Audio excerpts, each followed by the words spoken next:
Tonight I'm going to tell you a story you've been waiting a long time to hear. You've asked for this, and I've shortened it as much as I can. It's already been written, and I'm going to read it to you because it's easier to read than it is to try to recall and tell it. So, for those of you who have been asking questions over the years, wanting answers, this is the best I can do. This is called I Climbed That Mountain. It's been one hill after another, and I've climbed them, Lord, one by one. But this time you gave me a mountain I may never climb. It isn't a hill any longer. You gave me a mountain this time. How many times I heard Marty Robbins sing that song, and how many times his words were true. Today, I read Sean Dietrich's To You. By the time I reached the third paragraph, I said, this man knows me. He knows everything about me. He's been by my side for years. The calmness, the quiet, the peacefulness, the satisfaction, you feel it, but you know it won't last. It can't last. It wasn't written to be that way for you. Love was meant to last forever. I believed that. How innocent and naive I was. Our first new, simple, but modest house was the beginning of a dream. It happened so fast it became a nightmare all at once. The front door opened. He carried his suitcase through the open door and then slammed it behind him. He was gone for good. I was in a daze. The end of my perfect marriage would become a hell on earth. I wasn't prepared for this. No formal education, no work history. I couldn't drive. I didn't have a car. I was new in town, didn't know anyone except my next door neighbor. I had 2 young children. How would we live? Child support wouldn't cover our living expenses. I had to get a job. My high school typing class saved me. I had good typing skills, but who would take care of my children while I worked? How about to get to and from work? Fortunately, a neighbor worked in a car dealership. One night after work, he took me downtown and helped me pick out a used car, one I could pay for at $20 a month. The next day, the biggest and ugliest car I'd ever seen in my life was parked beside my house, a Dodge Matador. It had tail fins so long the car looked like it was ready to take flight, and it was brown. What could be worse? 6 months the car sat in my driveway, and I carpooled to work every day. Finally, I found someone to teach me how to drive. My first stroke of good luck. The lady took me out twice a week in her brand new Ford. After 30 days, I had my driver's license. Finally, I sat behind the steering wheel of my Dodge Matador, looked out the back window, and suddenly realizing, Lord help, this thing is as long as a Greyhound bus. But it served my purpose the next few years. That is, until I slid on ice and crashed into another car, hitting it from both the front and the rear of my car. That was the early years of life for me as a grass widow. I was not a happy grass widow, as my mother called me. It's difficult to be joyful when all you can do is keep your head above water while trying to make ends meet financially. Fortunately, I had a roof over my head with a low VA mortgage. I knew how to sew, so my daughter was kept in the latest styles of clothing. My social life extended watching my son play Little League baseball, football, and neighborhood recreational basketball. The ups and downs came and went. The downs seemed to hang around much longer than the ups. There were no annual vacations. I cried a lot and lost sleep over the second-hand cars I couldn't afford to get fixed. Just once, I would love to have owned a new car, one that could be depended upon to drive 87 miles one way to my parents' home. That wasn't going to happen on my measly income. Jobs came and went. There were times I was 4 months between employment. The sleepless nights were always there. My 2 children graduated high school, and my son entered the university for the next 4 years. It was time for me to make a move for myself. I was at a stage of job burnout. It was time to sell my house and move on, start a new life for myself. Things were beginning to happen, not necessarily for the best. First, my house caught fire. I spent 2 months cleaning out rubble, trying to salvage anything of material worth. I went months with the stench of smoke in my nostrils.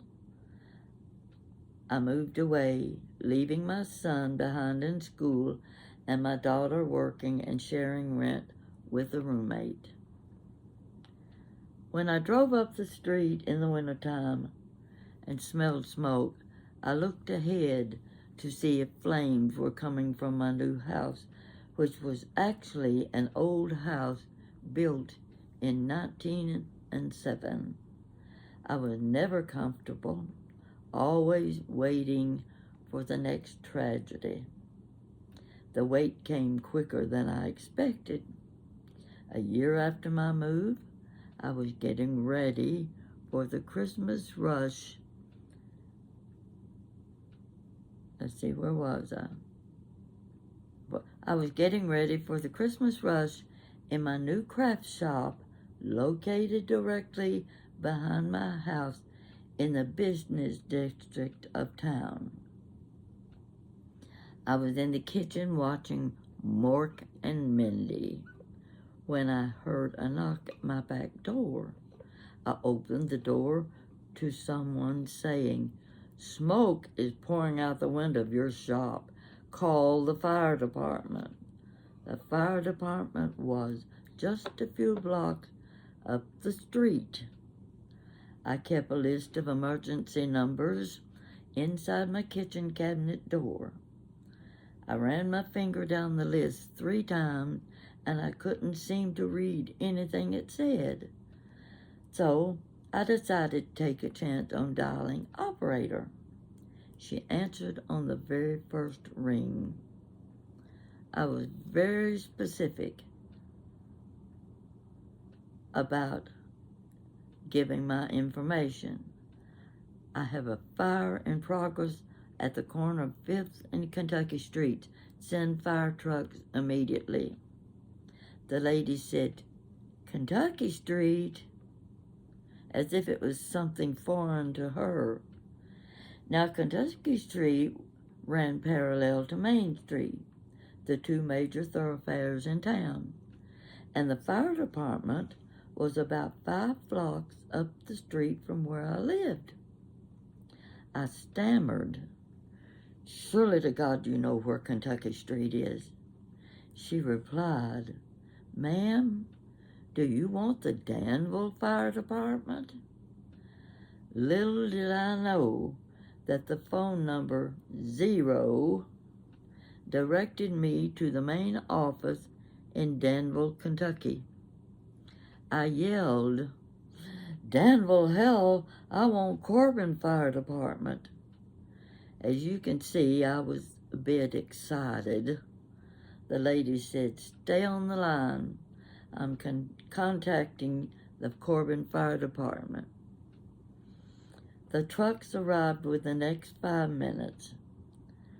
It was drizzling rain, and church services across the street had just ended. The people leaving the church lined up on my sidewalk in the rain. The fire inside the shop was extinguished, but my supply of Christmas crafts were all damaged. I had just reached rock bottom. I was thinking I should be getting used to it, but I wasn't. I had to start all over again. I couldn't afford to rebuild my small business, so that meant I had to go job hunting. Where do you find a job in a small town that would afford you living expenses? A year later, I found myself in Tennessee, working for the state of Tennessee. That put me another 70 miles farther from my children. My daughter had just married, and as time went by, my son graduated from the University of Kentucky and married shortly thereafter. The grandchildren came, 2 girls, then 2 boys. There were occasional visits both ways.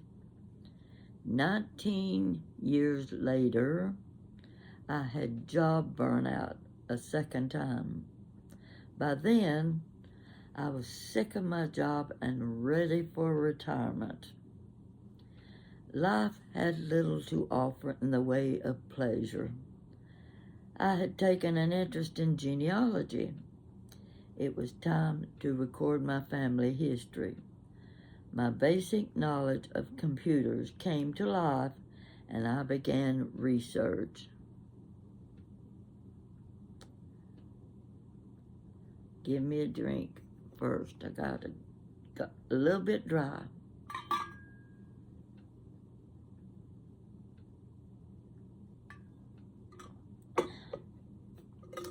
Let's see.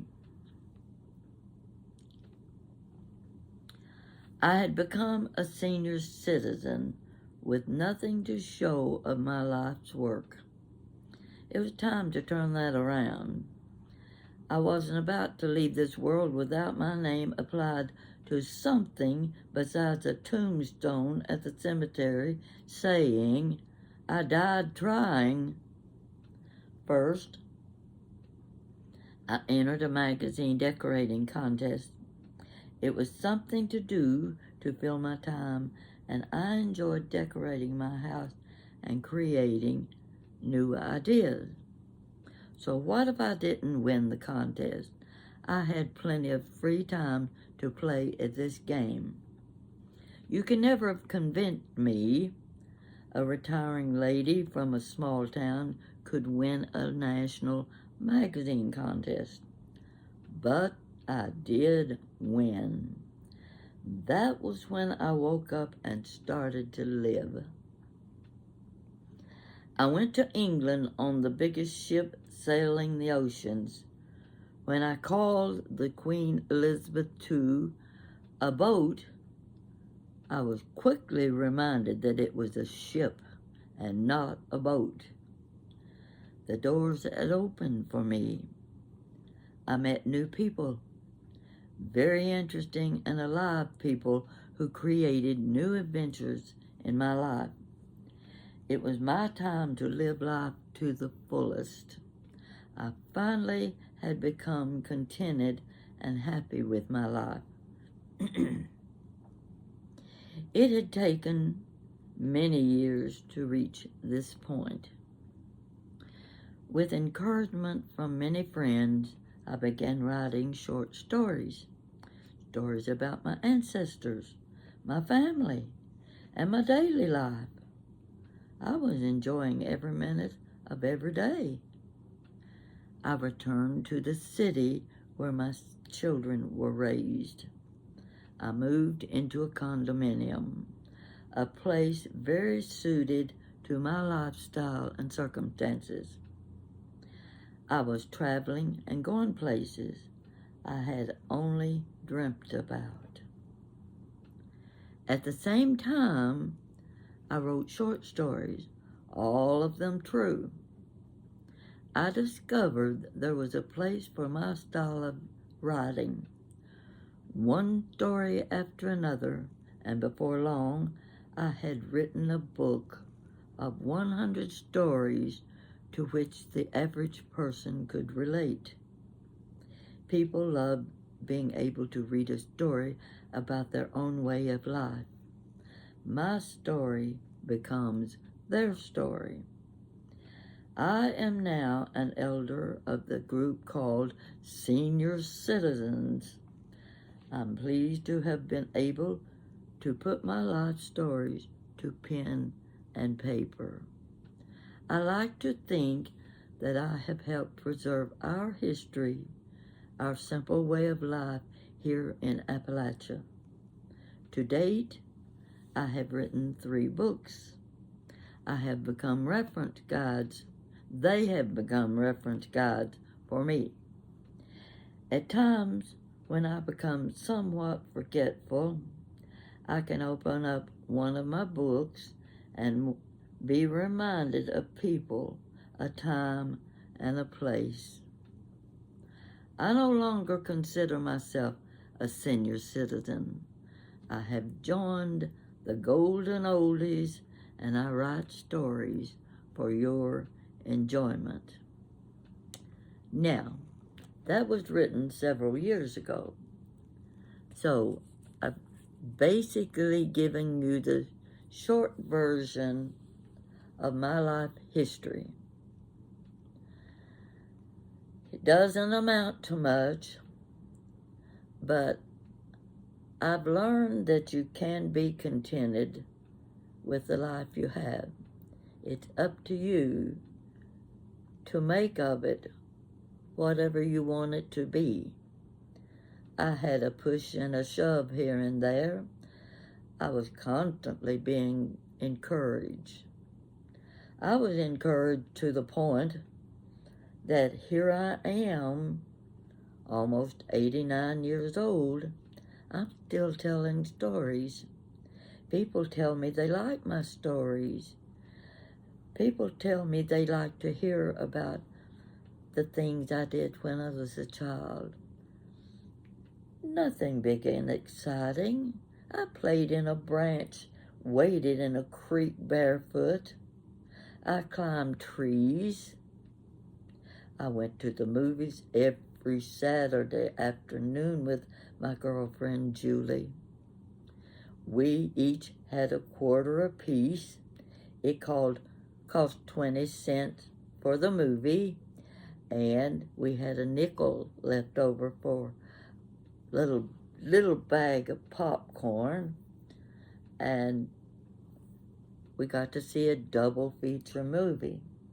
That was, well, entertainment for a teenager.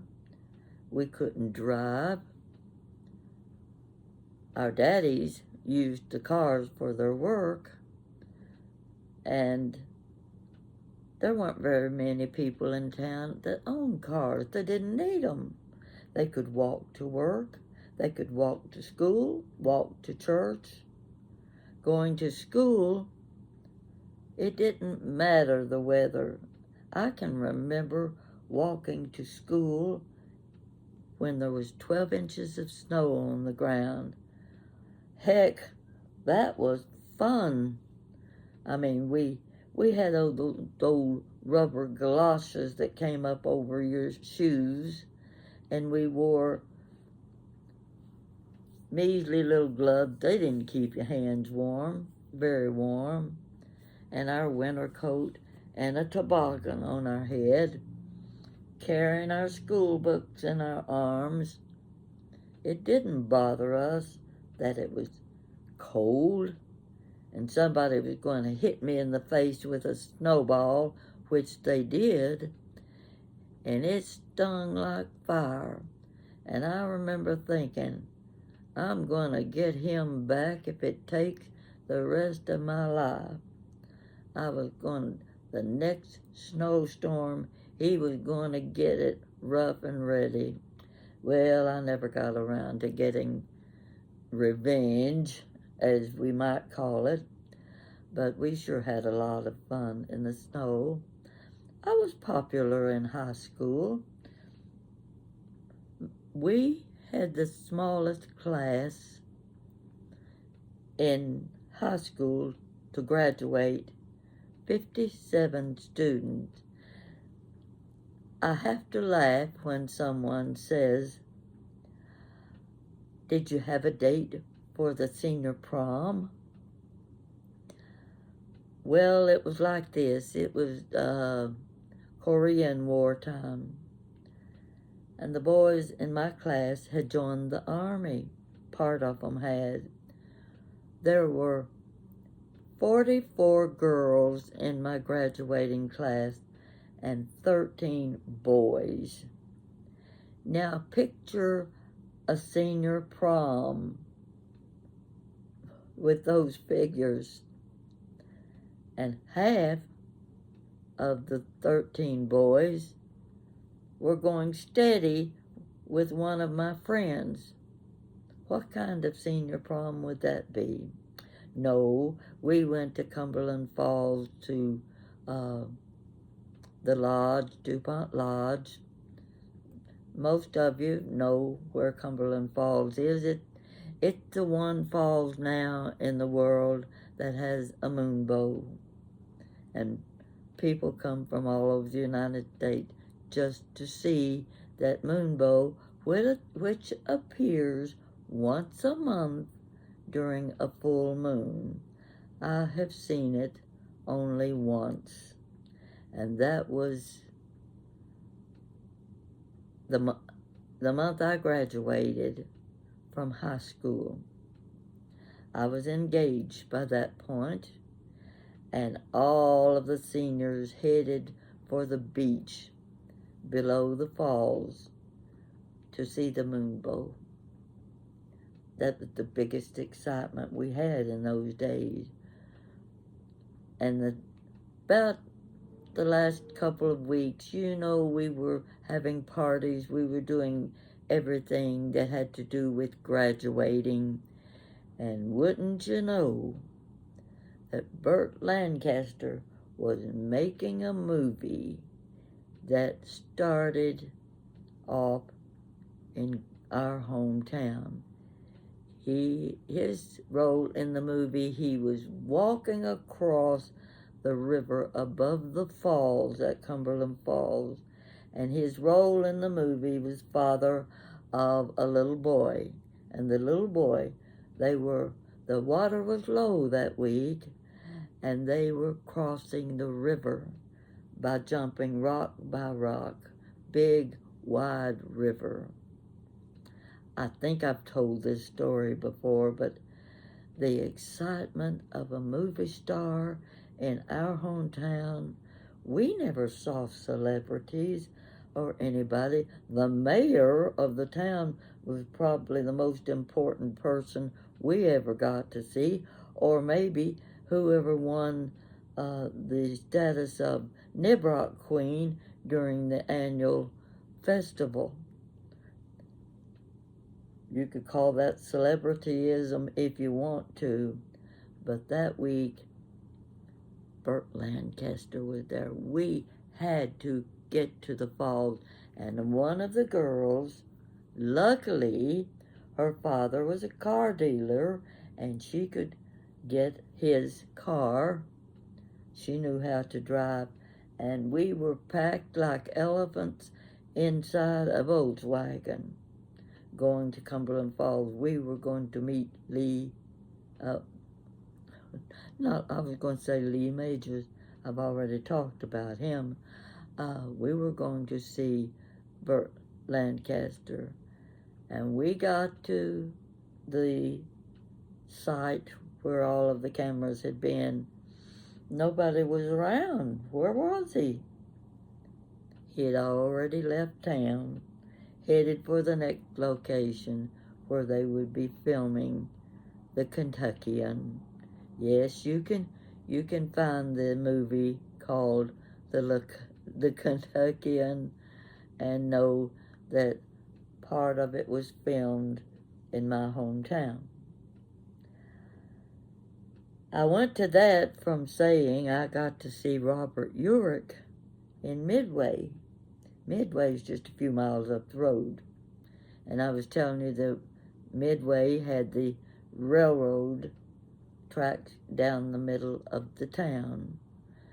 But I walked into this little antique shop, nobody there but me and the clerk and this good-looking man, young man, in a navy blue windbreaker jacket, and his hair fell a little bit down on his forehead, and I started looking at him. He looked like Robert Urich. Now I creeped up to the clerk and I said, whispered, "Is that Robert Urich?" And she shook her head yes. Well, I nearly flipped out. How was I going to handle that? How do you get an autograph from a famous movie star when you're too bashful to ask? I just couldn't. I didn't have a piece of paper or a pencil. You don't ask for an autograph without having the material you need in front of you. So I didn't get his autograph, but I can tell you he was a good-looking guy. And you know, he died very young, very young. But that's my experience with the movie stars during my younger days. I can go on and about the birth of my children. Now, the birth of my children, that's a story in itself. One of these days, I'll tell that one to you. Maybe I can hold your interest long enough to get you to the point where I heard a baby screaming and I realized, whew, that's mine. So, this is your story you've waited for. You've wanted to know about my marriage. It was not a good marriage. It was an average marriage, but there was not the romance and the love in that marriage that should have been. So now you know. I never did anything notable until I got on YouTube. I get messages from Holland, Canada, Ireland, England, Australia. Shall I go on and on? You know, we've got 50 states. I could name all of them because I've received messages, I think, from nearly every state. Now think about that. An 89-year-old woman's getting that much attention. That's a good feeling. I'm sitting at home on my couch right now telling you about the people I've met, telling you about the simple life I had in the short form, and that's about the best I can do. It gives you the major details of my life. Simple. Yeah, not exciting. That's the truth. And I can tell you how many times I've fallen on my face. Spread eagle. You've read those stories already. A little humor helps. There's nothing I like better than writing a story and you tell me that was hilarious. I told a story that made them laugh. That's my goal. I want to make you smile. I want to make you laugh. And I want you to remember you met Chit Chat with Granny Pat. You know who she is, and you're my friend now. You'll always be my friend. Invite your friend to watch my channel. Maybe they'll like it. They'll learn what life was like for a girl who lived and was raised at the foot of the mountains in Appalachia. We're no different than the people up north, the people out west. We just sound a little different. You can still understand us. It's not like we're talking a foreign language. I'm just telling it to you like I learned it. And you can pass it on to your friend too. Please tell your friend to subscribe to Chit Chat with Granny Pat. And if you want to add a little to that, order my books from Amazon. I've gotten quite a few notices that you've bought my books. You couldn't make me any happier.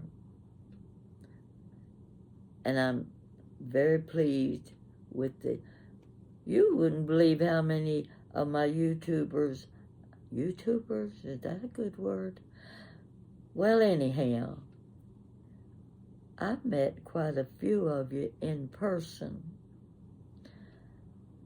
I've had someone walk by me and say, "Are you Granny Pat?" Well, I knew what they meant. They'd seen me on YouTube. That's pretty interesting, pretty exciting to me. I was in the antique shop. I was working on my iPad trying to make some changes, and my picture was on the screen, and a lady walked up. She looks at the screen. She looked at me. She looked back at the screen, and then she said, "Are you Granny Pat?" And I said, "Yes, ma'am, I am." Oh, my goodness. She made me feel like a celebrity. I'm just your next door neighbor, your friend down the street, and someone you met in Kroger store. And I hope you have enjoyed meeting me as much as I have enjoyed hearing from you. So stay with me, and I'll keep telling you my humdrum stories. Now and then I might come across one that'll make you laugh. You have a good day. Thank you.